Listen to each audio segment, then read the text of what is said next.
On March 31st, 1964, in testimony before the Warren Commission, FBI Special Agent Robert Frazier identified CE-399 as the bullet delivered to him at the FBI lab on the evening of November 22nd, 1963.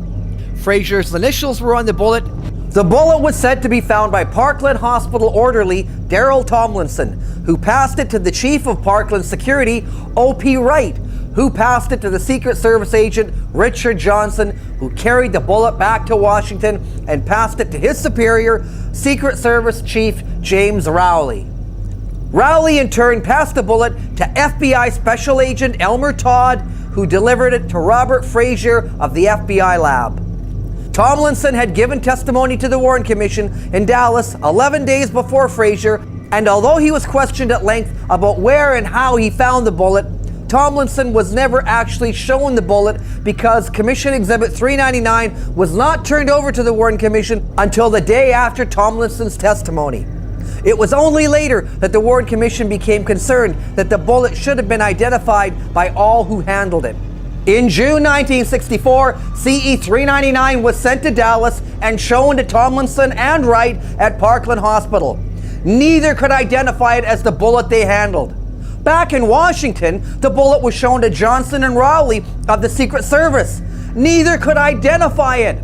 So incredibly, the first 4 people in the chain of possession could not identify CE-399 as the bullet they handled months earlier. It was left to Special Agent Elmer Todd to identify CE-399, and he did so by claiming that he could recognize his initials on the bullet.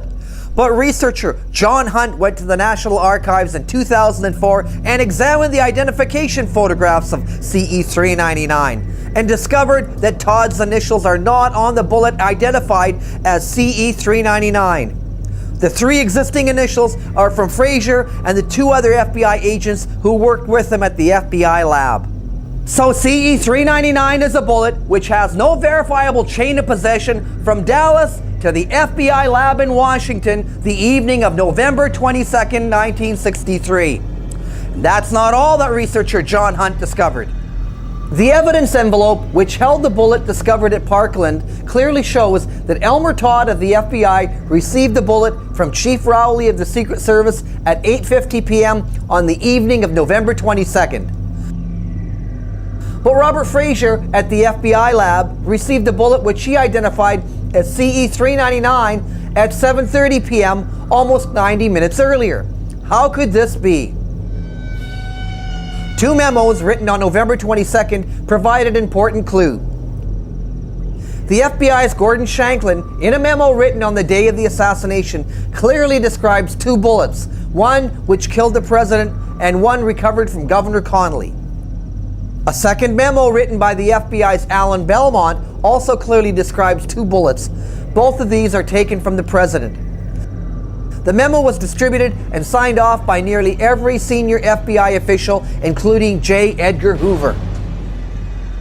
But reference to these multiple bullets soon disappeared from the FBI's investigation, never to be referred to again.